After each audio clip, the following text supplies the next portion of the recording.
The next technique I'd like to show you is the hand crusher technique. So it's basically just a glorified stainless mortar pestle. And basically this is everything laid out that you're going to need for the process. And this was designed so we could either do really small samples like this tiny little core, or you can actually process your samples in the field. And so you don't have to ship home all these rocks. All you have to do is hand crush this. It fits through your sieve, and so you know you have everything crushed. And then you can use a gold pan in the field, and so all you do is you bring home just the splits that you want out of that rock sample. So I've pre-scrubbed this whole thing and dried it out. So now that everything's cleaned up, we set it up. I do this on the ground because this has so much inertia that if you try and do it on a counter, a workbench, a table, for one, it doesn't work very good because as you slam this down on the ground, the table's going to move a little bit. So you're not really getting the full impact on your sample. The other problem is if you're doing this all day long, you could easily destroy a simple table or a workbench. And so we work on the ground, and then we use this little rubber mat. So this rubber mat actually keeps us from sending a loud impact throughout the rest of the building. If you're in the field, doesn't matter. Find yourself a nice boulder to work on. It gives you a nice base. Last thing to discuss is this little ring. And so this little donut goes over the pestle, then it locks down with these little clamps, and that prevents any sample when you really hit it from flying out around the sides. And so you can see this core sample is extremely small. We don't want even the smallest pebble to fly out. And therefore, I'm going to put this little retaining donut on to make sure everything stays in the mortar pestle system and it makes its way over to the filter. I've already prepared our filter. And so this is just a PVC pipe with a press ring. And you can see the sieve there. This is a 450 micron sieve. Zircons typically don't get much bigger than that. And so we make sure that everything has been pulverized to that size or smaller. If you don't have this 450 micron sieve, you can easily use window screen, but make sure you get the smallest weave you can, because window screen is pushing about 1,000 microns. So this is what we use. If you're in a pinch, use some window screen, but make sure you never reuse either screen, because you can always get grains embedded into this weave, and you want to make sure you throw that away, because if you reuse that and that was a zircon, and that made your next sample, that could really skew your results. And so I have this sieve screen, goes into our baggie, and so this bag is what's going to catch all of our sediment at the end of the process. Also notice that I'm working on a garbage bag. A nice fresh garbage bag means that there's absolutely no contamination. So we're ready to start crushing. So we're going to take our little core sample. We've got our donut locked in place. Drop that in. And I like to start, I don't like to go crazy right away, or you can actually blow stuff. Even though you have this retaining donut, you know, there's still a little bit of space in there for stuff to fly out. So I like to start a little conservative to make sure you have mostly pebbles before you really start pounding on it. So I don't know if you can see it, but every now and then a little bit of dust comes out because it has to displace. This pestle going in means air coming out. So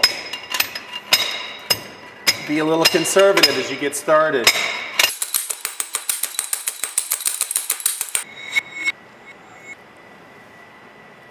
Pour it in. Give it a little slap. Show it who's boss. So to get it to go through the sieve, you basically do like the shake and bake method.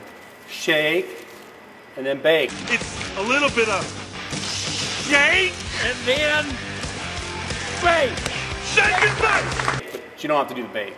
You basically just work it around a little bit. You can actually see here that we have some sediment that's already fallen out.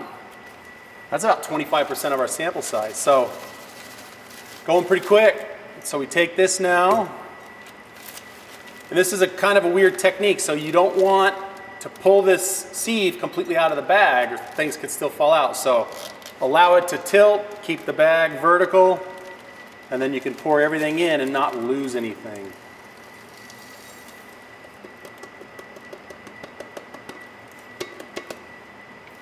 and you basically repeat.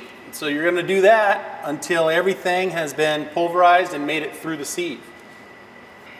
So I have a couple of different basics techniques, I guess you could call them. So there's smashing straight down in the middle. That's going to blow your sample out. But then you also have to realize that the sample around the outer rim isn't getting hit. So I also like to hit down and catch the edges. So you'll notice I come in and the pestle sweeps in.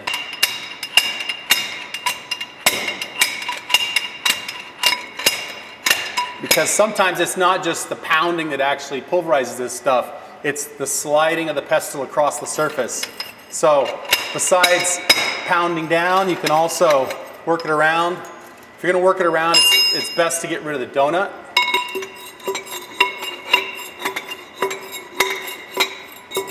I like this method where you kind of work around the edges.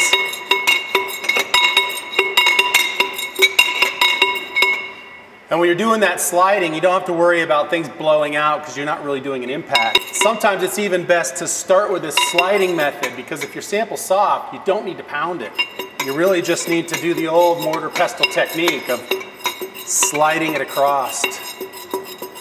And you don't want to do this process too long before dumping it back into your sieve because you could be crushing minerals past their largest grain size. You could be smashing them into half or fourths or whatever. So do this little bit, back in.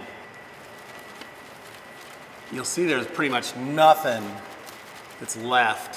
So what I like to do is pour that in. Okay, so the last little bit, you've gotten to the point of diminishing returns where you have so little that I'm going to skip even using the sieve. So dump this straight into your bag. But then also realize that within your sieve, right down here at the base, there's a lot of sample that's actually not gone through the sieve but worked its way under the rim. So to recover that, take your sieve. So you're going to push down on the sieve while you're pulling up on the ring.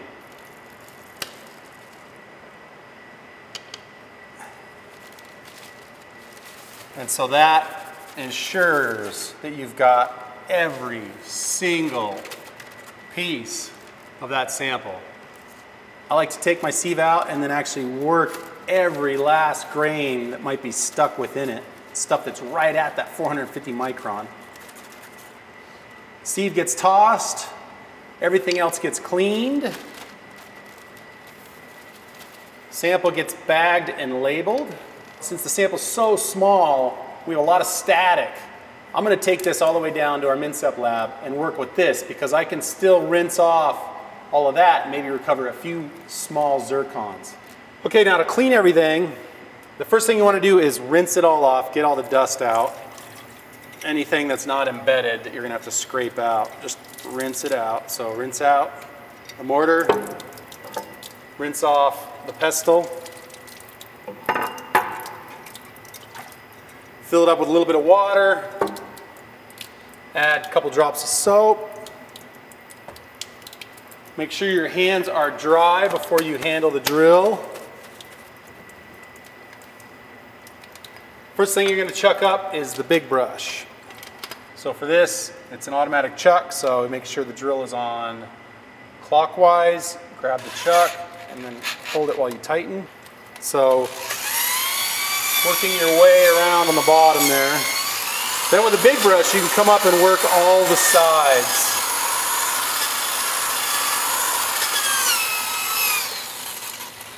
Once you've done the big brush, put on the medium brush.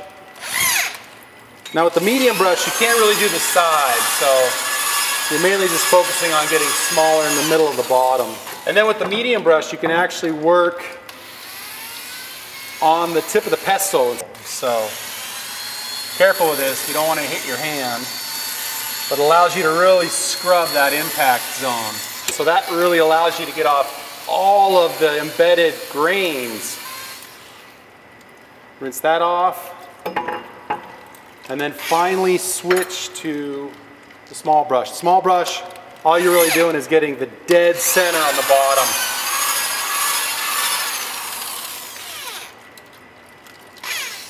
So there you go. You're going to repeat that process, do it twice total, then rinse it out real well. And then with a soapy sponge, you want to make sure that you scrub the outside of both the motor and the pestle.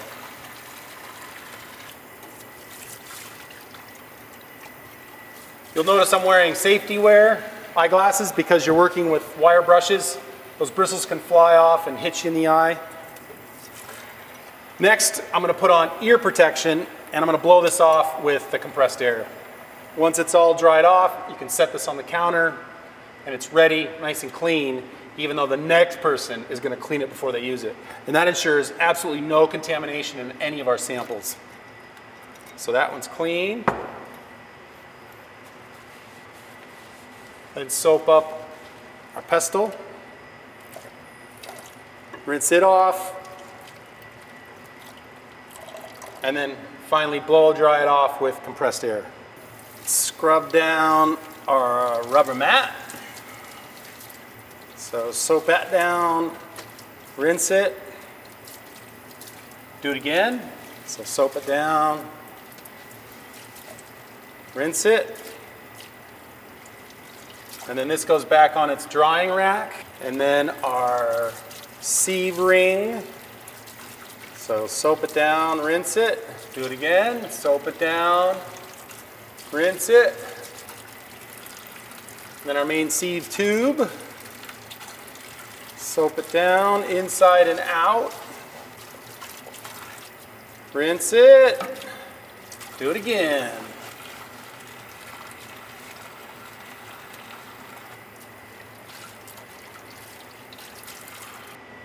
So that concludes our hand crusher technique. If you'd like to purchase one of these, feel free to leave a comment below. I'll get back to you. If you have any questions or comments about how to improve the video or the next process you might want to see, also feel free to leave a comment below. Feel free to subscribe. There's going to be more training videos coming each week as we get through all of our processes in order to take a rock down to a zircon sample and then finally get ages and hafnium isotopes. So check them out as they come out. Thanks for watching.